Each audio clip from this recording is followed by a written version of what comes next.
Alright, so I just found out yesterday, or I found out today, but I realized yesterday, or I noticed something was off when I was flying, because I tried flying at the same location last week, and it was a no-fly zone, but I checked this week, and it just lets me fly, so I'm confused.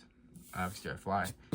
I didn't realize it till today, when I saw a video, was they actually removed geofencing from DJI drones. You guys didn't see, this was one of the drones. There was a drone that collided with one of the fire things, and it made a puncture right there.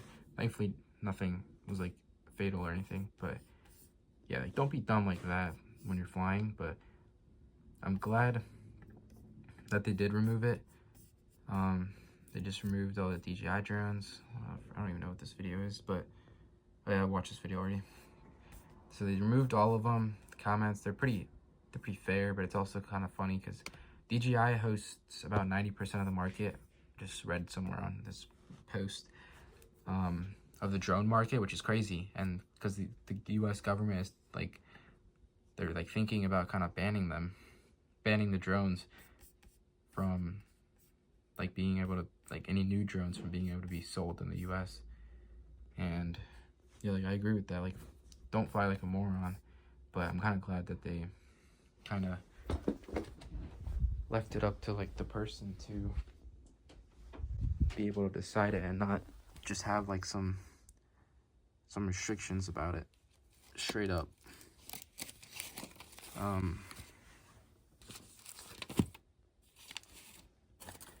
Yeah, but anyways, thought I'd talk about that, what I think about it, because yeah, I flew with all these three yesterday. They ended up pretty good, but yeah, so pretty much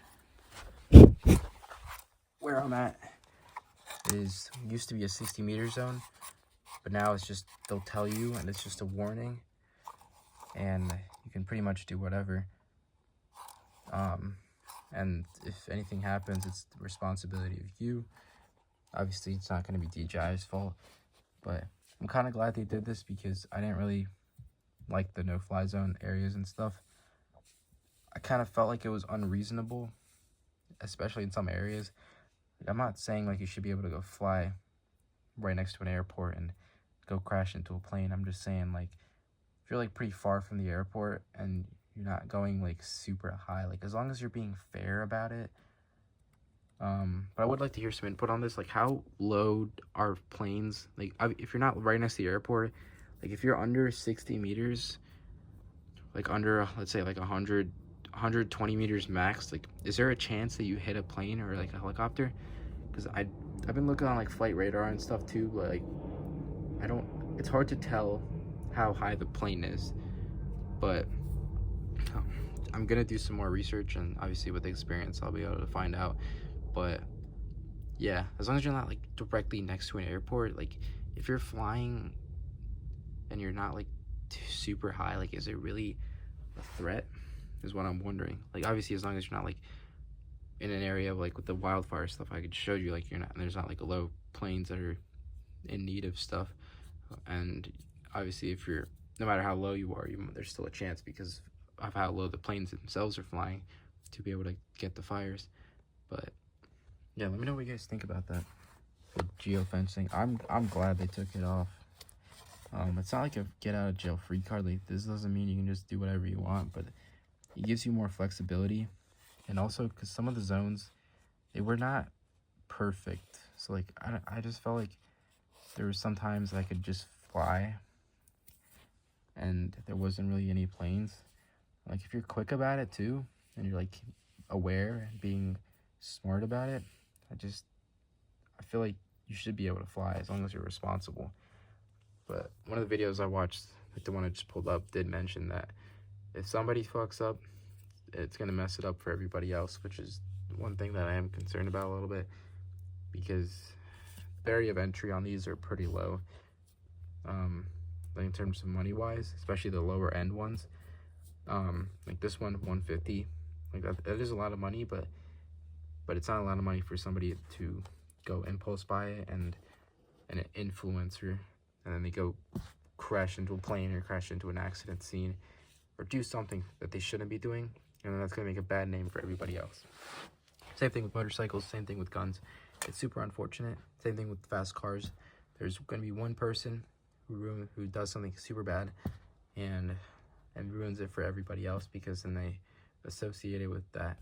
It's super annoying, but there's not much we can do. Just try to get people to fly smart and be aware about how they're flying. And if you're doing something risky, make it quick. That's the best advice I can give, because at the end of the day, you can't stop people from doing everything. I mean, that they really want to do. So the best thing you can do is just give them advice on how to make it safer. Yeah, obviously don't fly in airports, because just don't do it. It's not worth it. But it would be a cool shot, but it's not worth it. Yeah. Well, let me know what you guys think about that. I think it's definitely a good change, because I don't know, I just like the fencing being there 24/7 is what kind of bothers me. But I also don't like now that the DJI app is kind of, it's like, it used to be kind of like, it wasn't perfect, I will say that. I mean, I thought it was perfect because I'm new to it and I didn't know, but a lot of people have been saying it's inconsistent, it's not really up to date and stuff. So I guess in that case it wasn't, but at least I thought it was like fairly good in terms of telling you where is okay to fly and where is not okay to fly. And for that, I liked it.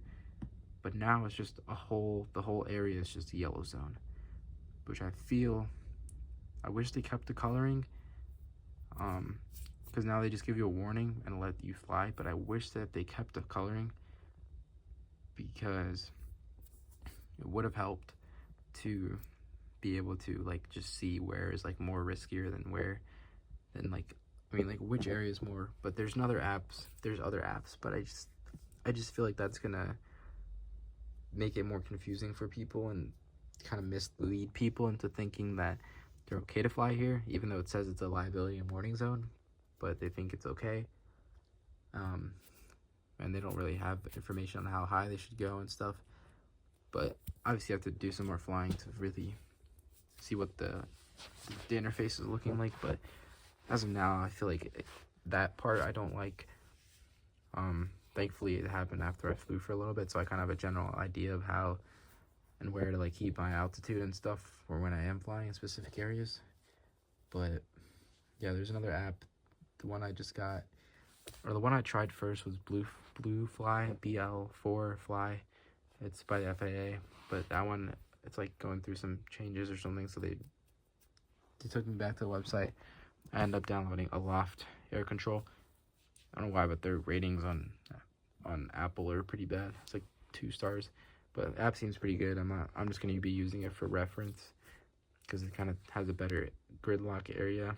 It tells you like 400, 150, 150, 150 in terms of like altitude heights, I mean, and it still has the red and like blue zones. So I'm going to be trying to referencing both, and also using Flight Radar 24 as another extra guide, in terms of like a resource for information, so I can see if there's any obvious planes or helicopters coming through and just go from there. But yeah, overall I think this is a good change, but I think some parts weren't done right. But I'm glad about the change, so we'll see. Thankfully I already have a drone, so even if they end up banning them, which is going to be super unfortunate, and I don't really mess with all the Chinese bans that they've been doing. I just think it's kind of stupid.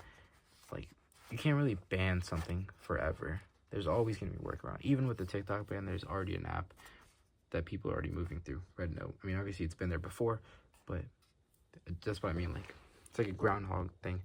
If you smash one, another one's just going to pop up. It's kind of like an endless cycle. You can't ban something. It's like from that one line from Thor movie, Asgard isn't a place, it's the people. That's pretty much what it is. You can't ban the app. That's just where people are. But you have to ban the mentality. That's not going to happen. So at that point, you just stop banning stuff. Same thing with the drones. these are really good drones. Like I've said, I've been glazing them, but they're so good. And for the price, like, I just think these are unbeatable.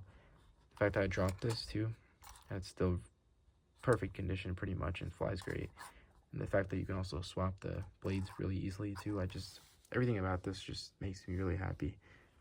And yeah, I just felt like DJI has been one of those companies where I bet sometimes, like with the release of that new drone, I forgot what it's called, but it's kind of similar to Neo, but they don't offer like the drone itself as a separate package from the controller. People were saying it's a cash grab, which, I mean, yeah, I guess that's fair, but I guess they have their own reasonings. But it's still a great company, and I just don't want them to be banned, because in the future, obviously, I'm going to be buying more crazier drones. So I just think it's unfortunate, because it's a great company, and just because it's a Chinese company, they're gonna try to ban the sales of any new drones in the U.S., which is pretty stupid to me. Pretty stupid. And there's always gonna be workarounds, but I just don't know of any other drone company that even comes close to DJI, for good reason too. But yeah, and like this drone, the other one that I have, the Sky Hunter, that one, that was still like, I think like $50 or something too. Like for $50, that's horrible. Like, it flies, it has a camera, but it's nothing good compared to this for $150. I know that's the used price. I got it from my friend, but still, price difference, like 3 times the cost. But this is like 20 times, almost 30 times the performance, you know?